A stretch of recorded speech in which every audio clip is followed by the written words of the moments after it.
right now. 4-time Angler of the Year. Oh my gosh, I'm shaking like a leaf. Former FOW Cup champion. That's what I'm talking about. God has blessed me so tremendously in my career.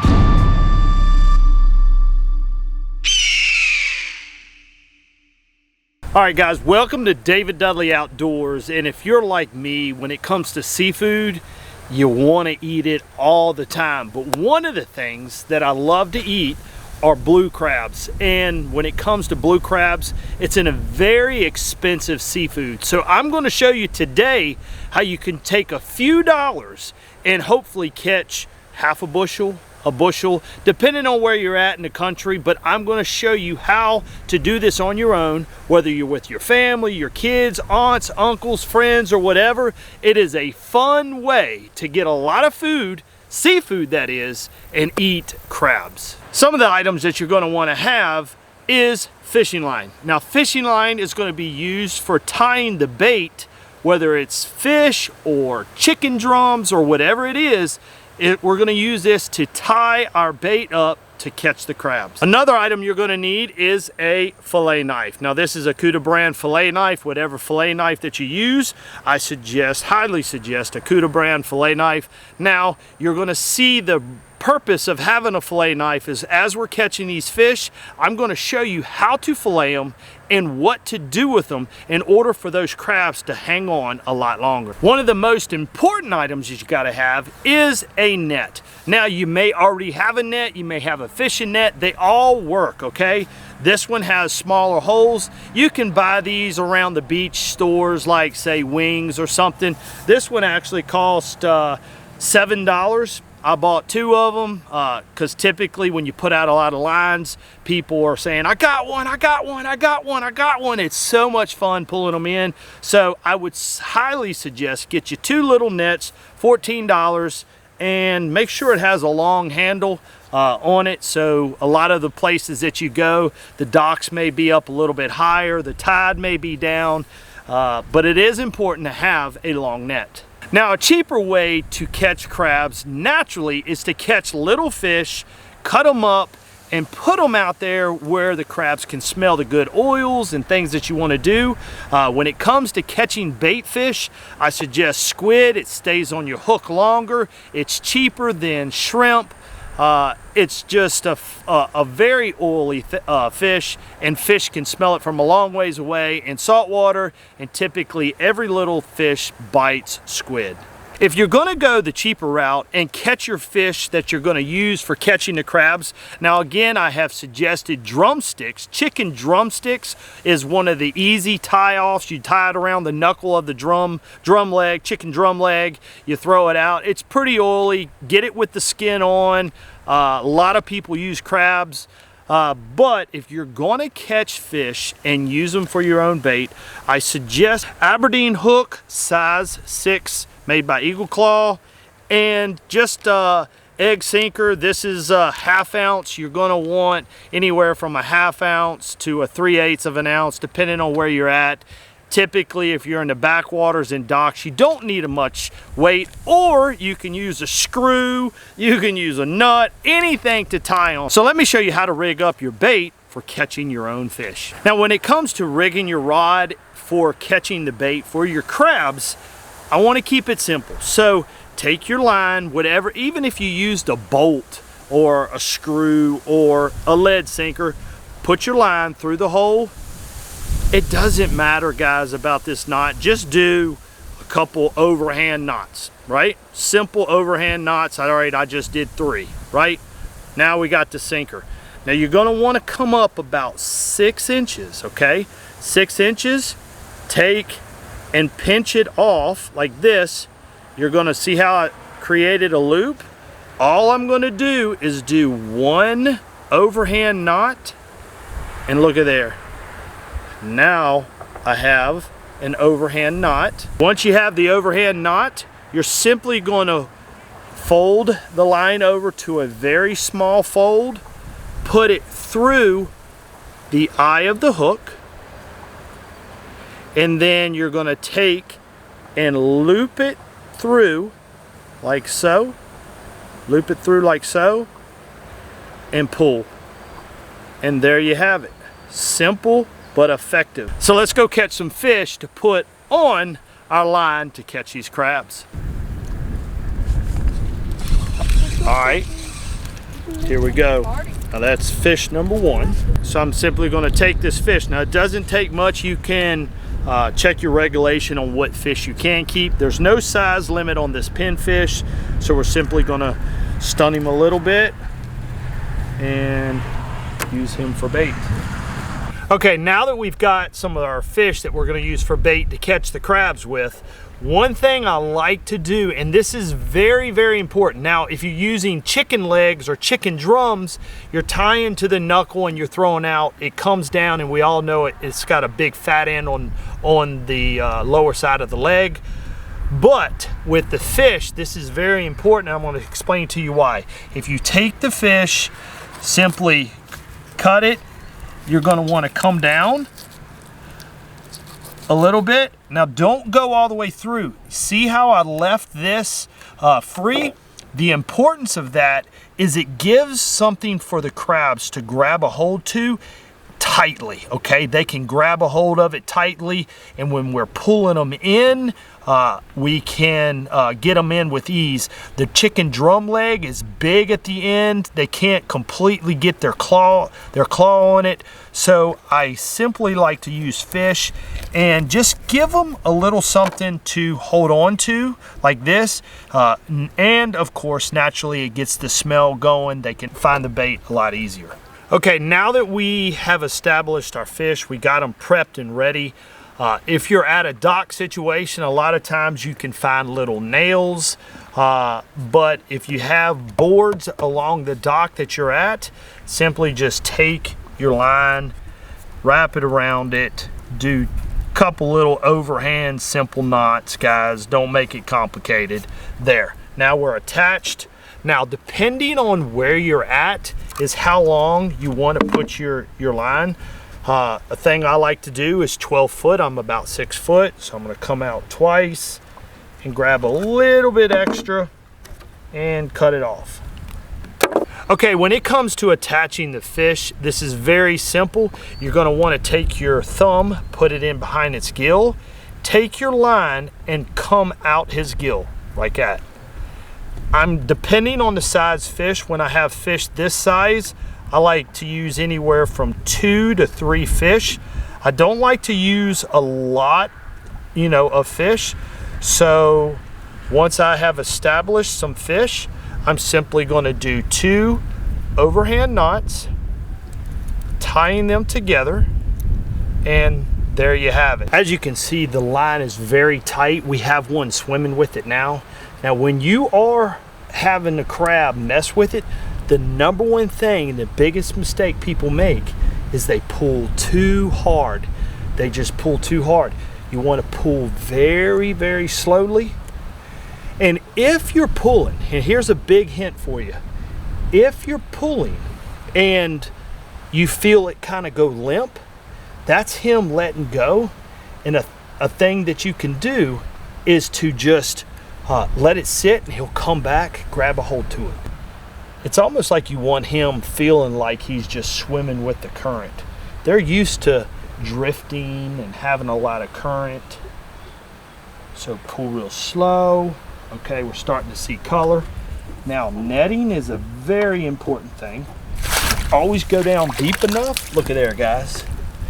All right, so again, we're gonna get this fish back out fishing for us. Go get him.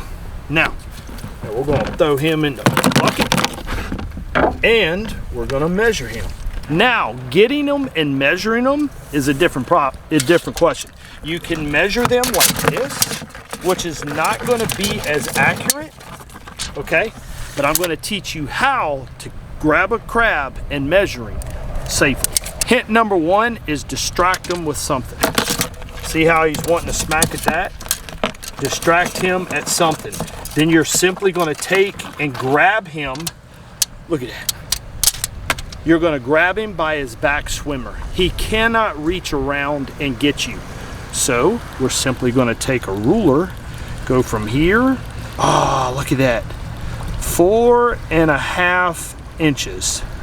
So that one right there is not going to make the cut. We got a measuring stick. One thing I want to show you is how to tell a female from a male. As you can see, this pattern right here, that is a male crab, okay? A male crab.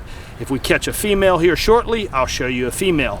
A female pattern is a much wider pattern, but very obvious a male. So 4.5 inches, not quite a keeper, and we're gonna release him. Just threw that out. I just threw this out while we were measuring that one. We got another one. We haven't been here but a few minutes, and we are catching them like crazy. All right, Ashley. Oh yeah, that one's gonna be kitty. Go down deep. There we go. We're getting them now. Getting them. We are getting them. One great thing I love about catching crabs from the shore, it's like I'm cheating the system. I'm not paying for it. For just a little bit of cost, we got crabs that we're going to be able to cook. It's fun. It's a fun activity with family.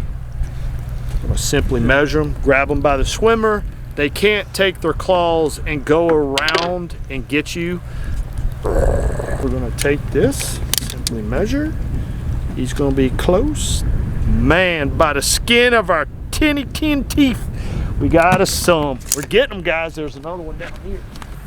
Go. You're netted too tight. Yeah. Like, you gotta do it deep. I did. Again, the #1 mistake people do when netting is the appearance always looks different in the water. So where he's at in the water, it may look like he's this deep, and you just take your net and just barely go in there, but you always go deeper than you think and come up on the bottom side. Don't come in sideways. Go down deep and come up, and you'll always have success that way. I got one on it. He's small, but let's see how long he holds on to it. Get it, buddy. Get it. You can do it. Boom. High dive. That's a big one. Go down deep. Guys, that's the way to end the day. As you can see, that's a giant right there. The sun is going down. We got us a ton of crabs. It's a fun activity. Kids are screaming. They got another one on down there. Big ones. We have saved us some money. We've been frugal with our money, and we are getting ready to go chow down. Now I'm going to teach you how to cook them right now. All right, when it comes to cooking crabs, it's a very easy process. #1, you're going to want a fairly large pot because you want to cook a lot of these crabs at one time. And you're going to want a lid that you can steam them in. Do not boil the crabs, okay? Crabs are meant to be steamed. So you're going to want to take a lid, place it in there, upside down, where you can actually steam them. Now I'm only going to put about 1.5 inches of water in this just to create the steam. Now that we have the water in it, basically I'm going to turn my stove on high. And of course, place it on it, put the lid on top of it. We're gonna let that get hot and grab the crabs here in just a few minutes and put them in the steam.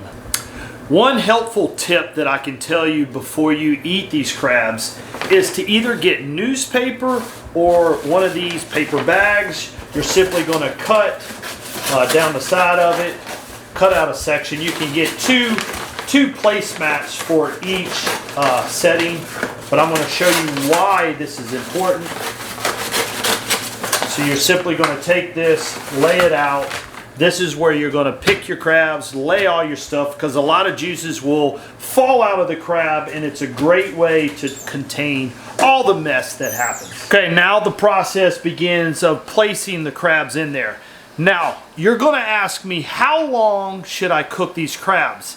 And this is a very, very, very simple process. I can't answer that question directly because you're going to have some that are 7 inches, some that are 5 inches. They're not all consistent in size, but the very easy way to tell is you see the color of this crab?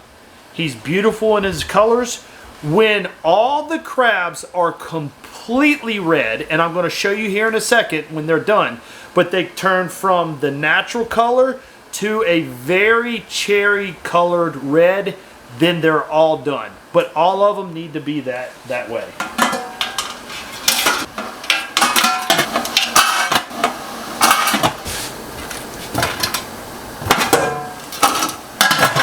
All right, so now that we got a placemat here, I want to tell you about seasoning the crabs. A lot of people, when they steam crabs, they take their seasoning, throw it all over it, just drown them in seasoning and steam them that way. You can do that, but basically none of the seasoning is penetrating the shell and getting inside the shell. So what I like to do is on my mat, I simply create a little pile to the side that I dip my fingers in and flavor them when I'm got a piece of crab.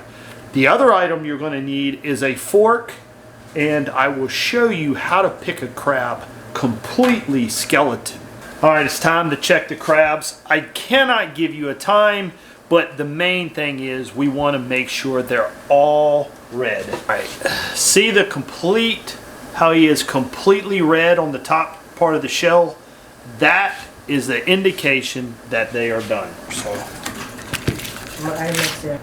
Okay, so here goes. The first step that I'm going to do when I'm taking crabs is I'm going to pull off all the legs. Now I'm going to set definitely the claws and these little legs to the side,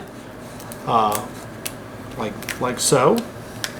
Now you're simply going to take your fork and you're going to bring up this outer piece of shell right there. So again, male crab, and you're simply going to take your inside of your thumb, put it on the inside of the corner of the shell. You're going to take your other thumb, put it on the back swimmer, and you're simply going to take your thumbs and separate like this. You're going to go opposite directions. So thumb on the inside, thumb on the swimmer, and go opposite direction, and everything comes off. Now, as you can see, you have, this is actually the lungs, okay? See these outer edges? That's actually the lungs. First thing you do is take your thumb, go and brush against the rib cage and pull all the lungs off. These are not good to eat, okay? Take your thumb, go against the rib cage, pull all the lungs off, okay? Now that you have the lungs off, then you take, this is actually his lips. You're going to take your thumb, break his lips off, get off the lungs, and you have on the inside what you call mustard, which is, you know, part of their innards. I take and do one good hard shake. So I go like this, one good hard shake. It gets out most of the inside. Next step, very, very important. The fork is your friend, okay? The fork is your friend. You're going to take your fork, go in halfway on the rib cage. Take your fork, go in halfway, and you're going to want to aim your fork to come out of these leg holes, okay? So come in, see how I'm coming straight out the leg holes, okay? Then I'm simply going to lift up, open it up like a can opener. I'm going to come in on this side, bring the fork out the legs, open it open like a can opener. Now that is perfectly open. Now that we have the rib cage or the body cage opened up, I'm simply going to use my man, I can't wait. I'm simply going to use my fingers, okay? And I'm going to start from the inside, work towards the leg hole. So I'm going to take my finger, come in towards the leg hole. Look at all that goodness right there. Now, here's where I dip in. So I dip it in a little bit of Old Bay. Man, that is just phenomenal.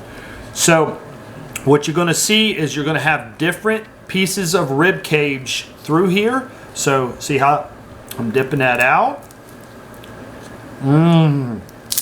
Oh, shoot. Got too aggressive with that one. You're going to suck it out, but I'm going to show you what your rib cage should look like here in just a second. There you go.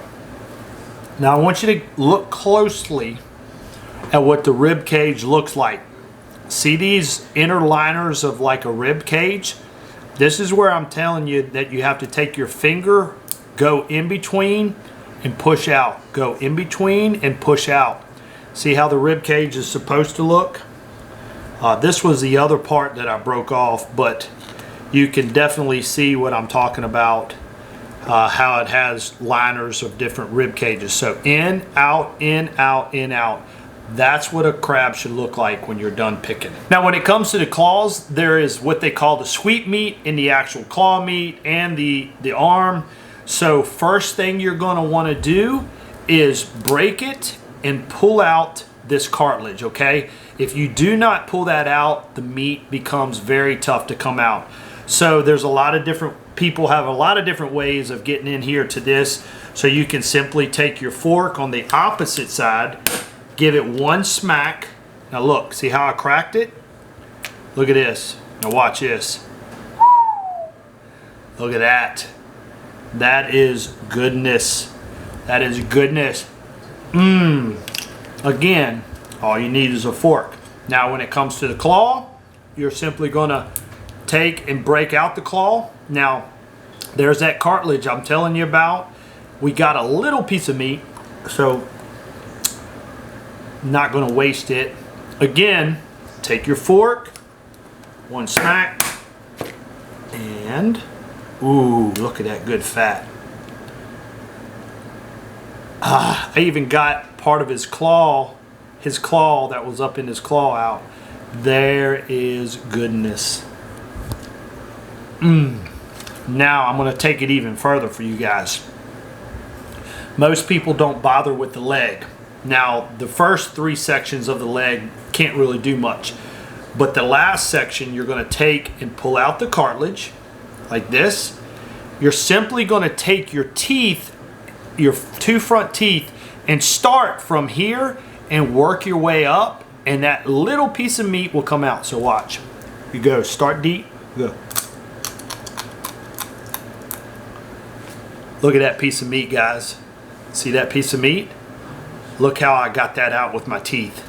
Now it's not much, but we're not wasting any piece of that crab. So, it doesn't get any better than this. Guys, I hope you enjoyed it. Guys, take your family, take your friends, go out on a little adventure. Try this method of catching crabs from the shoreline. You'll save money. You'll have a great time with your family. Guys, thanks for watching this channel. Guys, you have been so good to me. I have grown very well in my first year on YouTube. Thank you for subscribing. If you're not a subscriber, hit that subscribe button, and we will check back with you in another video at another time. Thank you for your support.